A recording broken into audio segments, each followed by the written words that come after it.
पश्चिमी उत्तर प्रदेश गंगो विधानसभा चौधरी कीरत सिंह जो भारतीय जनता पार्टी से दूसरी बार विधायक हैं, एक एक बच्चा जानता है। आज एक साधारण सी पर्सनालिटी जो उनके गुरुजी हैं, उनसे हम मिलने की कोशिश की है बड़ी जद्दोजहद के बाद। चूँकि चौधरी कीरत सिंह को किसने बुनियादी शिक्षा दी, इस बात पर हमारी एन एक्सप्रेस की ये पड़ताल तकरीबन कई महीनों से जारी थी और इस पड़ताल के साथ आज हम लोग उनके गांव संबलहेड़ी में पहुंचे हैं, जो बहुत अदना सी शख्सियत है। लेकिन अदना सी शख्सियत ने कितने लोगों को कामयाब किया है, कितने ऐसे विद्यार्थी हैं उनकी ज़िंदगी में जो उनसे शिक्षा लेने के बाद आज पॉलिटिकल क्या, सोशल क्या और दूसरे अच्छे ओहदों पर वो पोस्टेड हैं।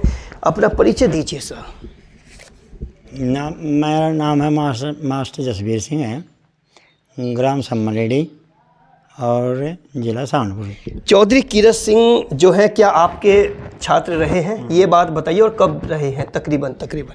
नहीं, ऐसा है, ये तो मैं ध्यान नहीं रखा। 6ठी 7वीं 8वीं 3 साल पढ़े हैं मेरा। अच्छा, कैसा था, कैसी प्रतिभा थी उनके अंदर? बढ़िया था, पढ़ने वाला लम्बा था। क्या आपको लगता था कि चौधरी कीरत सिंह एक दिन एमएलए बन जाएगा?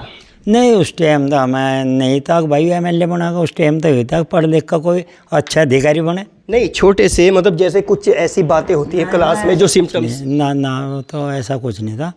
बस उस टाइम तो ही था भाई पढ़ा लिखा अपना कोई कामयाबी बना कहीं। और ये बताइए कि आपके ज़माने के जो विद्यार्थी थे और टीचर्स थे, किस तरह का उनका तालमेल था और पहले टीचर्स किस तरह से टीचिंग किया करते थे? भाई उस समय जो था, बच्चे भी हर अपने गुरु का पूरा इज्जत कर रहे थे और मास्टर लोग भी पूरी अपनी ताकत उन्हें पढ़ाए थे। ऐसा मैं सोचते थे जितनों को हम पढ़ा रहे हैं कहीं ना कहीं कामयाब हो जाऊँ। अच्छा, आज में क्या अंतर है? आज मतलब ऐसा है, पढ़ाया तो रहे, अगर में सिखाया तो नहीं रहे कुछ भी। आता तो बच्चों को पढ़ाना और सिखाना दोनों में बताइए क्या फ़र्क है? भाई पढ़ाने में सिखाने में तो यह है, अगर जो हम पढ़ावें वो बच्चे पर कम से कम 100 बच्चे हैं, 100 मतलब 75 पर वह चीज़ आनी चाहिए जो मास्टर पढ़ानी चाह रहा उसे और सिखा रहा आनी चाहिए उस पर।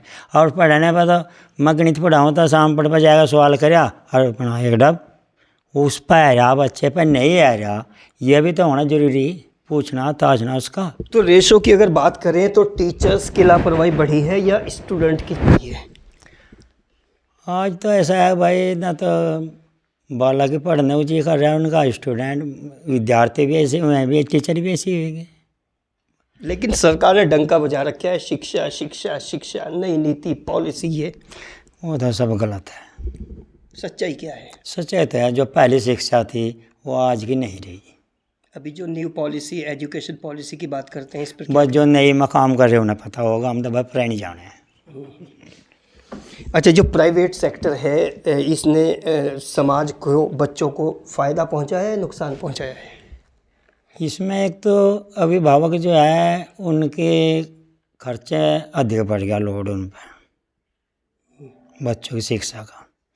दूसरी बात यह है कि जो सरकारी स्कूल हैं उनमें जो शिक्षित है लोग हैं वो यहाँ नहीं हैं।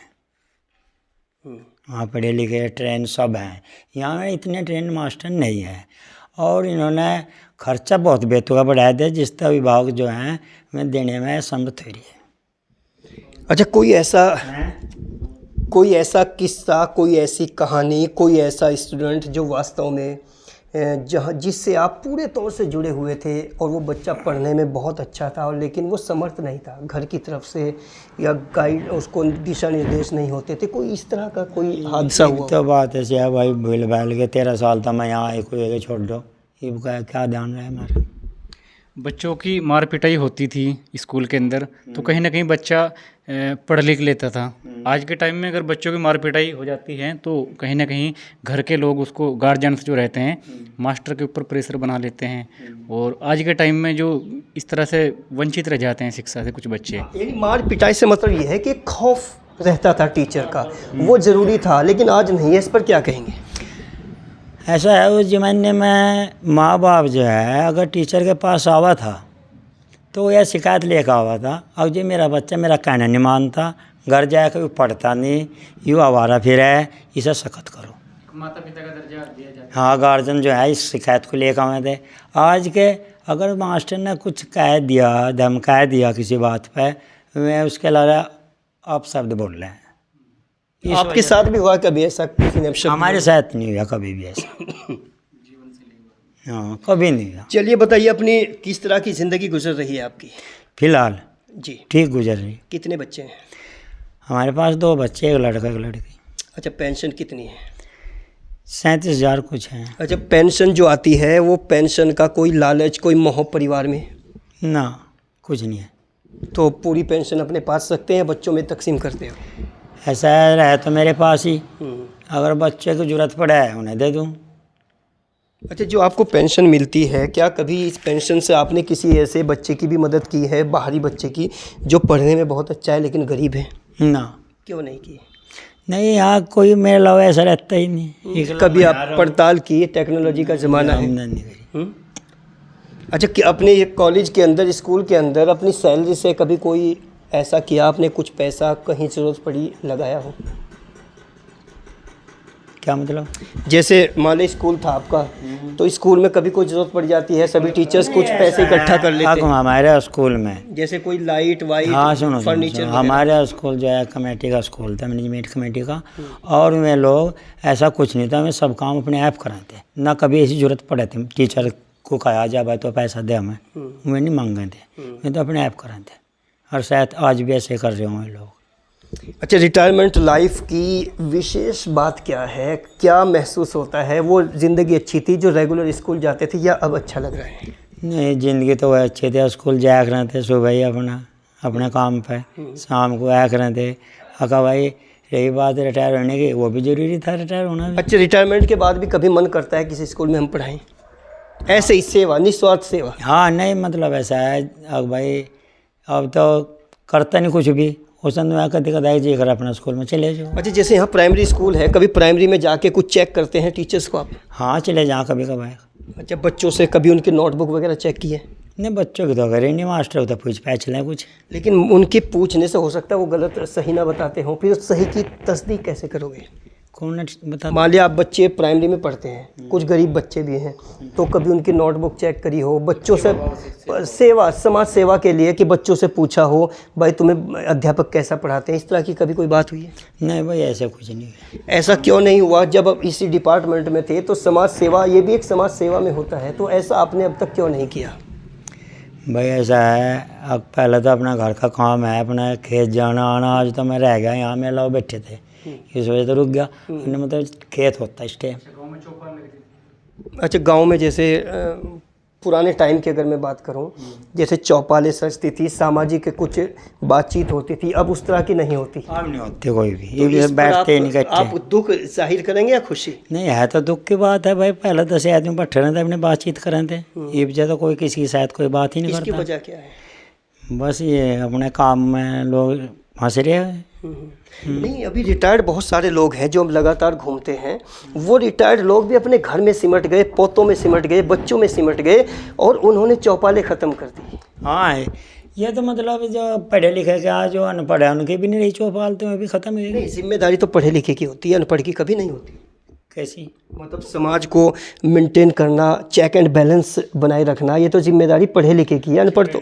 आज का युग जो है अनपढ़ों का तो रहा नहीं, और पहले वाला जमाना नहीं रहा। अब तो भाई पढ़े लिखे समाज के अंदर मरतबे ऊपर हैं। मतलब थोड़ा भाई BA MA ये समाज के अंदर हैं। आज जो जिनकी नौकरी नहीं है वो अपना घर ही पे है। अच्छा, एकता समाज में दिखाई देती है या एकता टूट चुकी है?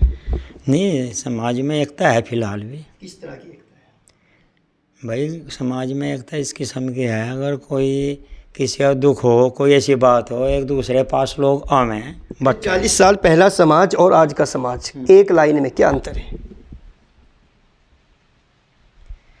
पहले आदमी ऐसे तो भाई दुख सुख में सब एक जगह इकट्ठे हो जाते, आज थोड़ा इसमें कमी आएगी। किस चीज़ का भटकाव है? भटकाव क्यों हुआ है ये?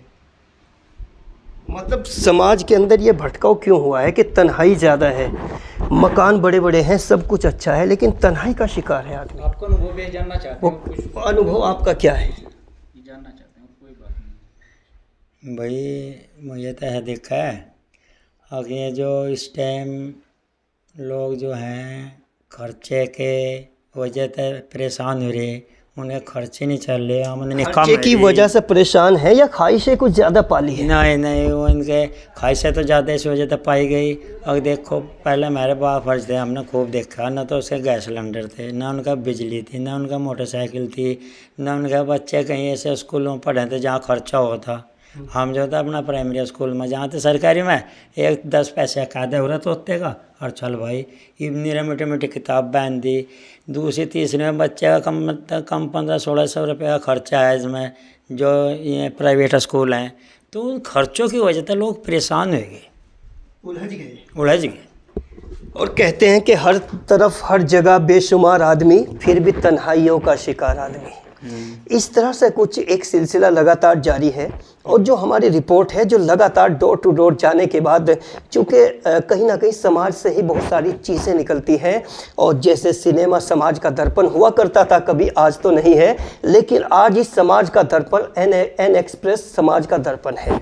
और जितने भी दर्शक हमारे साथ जुड़ रहे हैं, वो क्योंकि सोशलिज्म पूरे तौर से बिखर चुका है, लोग तन्हाई का शिकार हो चुका है, हर आदमी के अंदर कहीं ना कहीं उधेड़ बुन है, उलझन है, और वो सामाजिक दायरा क्यों तितर बितर हुआ है, इसी की कुछ पड़ताल लगातार निकल रही है। और मास्टर जी ने जो बताया वो भी वाकई इम्पॉर्टेंट बात है कि कुछ पूंजीपति समाज ने, कुछ शिक्षा माफियाओं ने, और कुछ ऐसे लोगों ने अपनी चालाकियों से, अपनी चालबाजियों से समाज के लोगों को बांध के रख दिया है। कहीं डिसिप्लिन है तो कहीं एजुकेशन है, तो कहीं अच्छी इंस्टीट्यूशन इंफ्रा के नाम पे। जबकि एजुकेशन तो अगर एक बच्चा कोई बुक पढ़ता है, वो बुक पेड़ के नीचे बैठकर भी उसी तरह से वो चीज़ हासिल कर सकता है। बड़े इंफ्रा के अंदर बैठने से बड़ी बड़ी लाइब्रेरी आपको मिलती है, लैब मिलती है, लेकिन उनके अंदर कोई स्टूडेंट नहीं जाता। उनके अंदर वो सिर्फ शो पीस बन के रह गई, लोक बंद है, और वो दिखाने के लिए है, एफिलिएशन के लिए है। हकीकत तो ये है कि वो सिर्फ लोगों को लुभाने के लिए है, अपनी तरफ अट्रैक्ट करने के लिए है। अदरवाइज समाज में आज भी चेतना बन सकती है, बशर्ते कि इस तरह के लोग अपनी बात को समझ के राह रास्ते पर आ जाए। हमारी इस रिपोर्ट पर कमेंट सेक्शन में ज़रूर बताइए। बने रहिए एन एक्सप्रेस के साथ।